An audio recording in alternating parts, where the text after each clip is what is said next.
Good evening and welcome to Poland Daily. I'm Nicholas Richardson and this is the news. Poland's Conservative ruling Law and Justice Party has presented a package of measures to support farmers who have recently expressed their disappointment with the government policy. The party leader, Jarosław Kaczyński, vowed to restore the sense of dignity among Polish farmers. Farmers have complained about growing fertiliser and fuel prices, the government's inefficiency in fighting the African swine fever that has decimated their livestock, and the low payments they receive for their produce. Ruling party leader Jarosław Kaczyński said at Saturday's convention that farmers have always been at the heart of his party. No adversary, not the devil himself, will stop us in our fight to achieve this task. The party leader announced a range of new measures aimed at making life easier for Polish farmers, including facilitation in selling their produce, subsidies for insurance, increased efforts in fighting the African swine fever, and tax reliefs. Kaczyński also said the government will earmark 4.5 billion zloty to rebuild the Polish food processing industry. We represent Polish farmers, and we are proud of this honour. The new legislation will also allow farmers to retire without selling their farms and will allow the construction of farm buildings of up to 300 square metres without permits. Prime Minister Mateusz Morawiecki also spoke at the convention and stressed that disrespect for the Polish countryside is tantamount to disrespect for the Polish constitution and sovereignty. He also announced the introduction of measures to help farmers sell their products in the retail trade. The Polish countryside was a burden for politicians like Balcerowicz or Tusk. It was treated worse than those on whom it was based. This past must be consigned to the past. These demons of the past are still swirling around. In turn, Agriculture Minister Grzegorz Puda announced the introduction of a new crop insurance system that will provide funding for the majority of farmers' damages. A farmer who works hard, who devotes his life and health to his work, and often at the expense of time for his family, should earn more. In turn, the European Union Commissioner for Agriculture, Janusz Wojciechowski, thanked Polish farmers for their contribution to ensuring food security during the coronavirus pandemic. Wojciechowski stressed that he would do his best to distribute EU funds in a fair way. Polish farmers account for 9% of the land in the Union and 13% of the farms, and have made a great contribution to the fact that no place in Poland, no place in Europe, has lacked food. The ruling party plans to allocate over 4.5 billion zlotys to rebuild the Polish food processing industry. Another 3 billion is to go towards a new insurance system for farmers. In turn, over 150 million zloty will be allocated to fight the effects of the African swine fever. European Commissioner Didier Reynders threatened Poland with daily fines if the country fails to accept the primacy of European law over Polish law. Early this week, the Polish Constitutional Tribunal rejected the European Court of Justice rulings on the Polish justice system as being outside the jurisdiction of the European Union. This ruling has sparked a storm, albeit only a verbal one so far.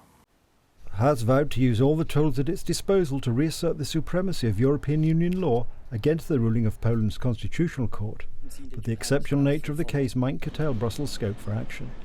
Polish judges said the country's European Union membership did not give the European Union Court supreme legal authority and did not mean Poland had shifted its sovereignty to the European Union. According to Didier Reynders, European Commissioner for Justice, the ruling represented a new situation and the EU will react. Again, I don't want to say now what will be the decision of the Commission about the best possible ways to react, but what is sure that we will react, of course, like we have done in the last weeks and months. You have seen that, again, we are waiting now for new decisions of the Court of Justice about the situation in Poland, also possible daily financial sanctions. From the Polish perspective, European Union officials targeted the country in 2016, just after Donald Tusk's Civic platform party lost the elections. Since then, Article 7 of the EU treaties had been effective, which might eventually lead to a suspension of funding.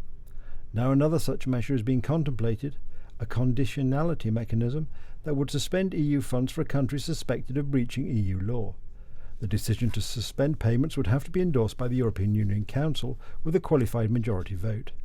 Should this happen, Poland could be hit hard. The country is the biggest recipient of EU funds, having received more than €18 billion in 2020.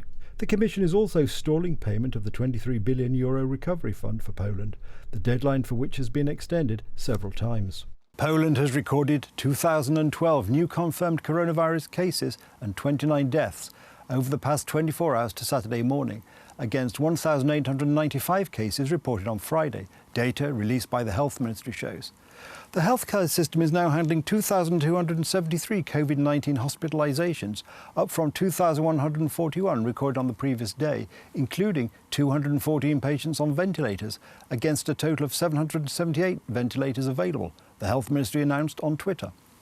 The Health Ministry also reported that 105,696 people are under quarantine. On better news, so far 2,667,431 people have recovered from the virus. Czechs wrapped up voting in a tight parliamentary election on Saturday, with partial results showing Prime Minister Andrej Babis's party in the lead. The Czech ruling populist ANO party took the lead in the election with 30.14% of the vote. The results from 20% of the voting districts have shown. The partial results showed the centre-right opposition Together party at 23.78% and the Liberal Pirates Mayor's coalition in third place with 13.42%. Video footage showed last-minute voters casting ballots in Prague ahead of the polls closing at 2 p.m. Billionaire Prime Minister Babis vowed in his campaign to continue raising public sector wages and pensions, hoping to shore up the basis of his popular support. He also stepped up his anti-migrant rhetoric and pledged to prevent ceding more powers to the European Union. But he faced a strong challenge from the centre-right Together coalition and the Progressive Pirates Mayor's bloc that refused to work with Babis over what they say are his unacceptable conflicts of interest related to the business empire he created before entering politics. ANO was unlikely to secure a majority but looked certain to win more votes than any other single party, giving the Premier the first shot at forming the next government. His party may struggle to find partners, with two parties that backed the outgoing minority government at risk of losing their seats in the lower house. That could force ANO to seek an alliance with the far-right Freedom and Direct Democracy Party.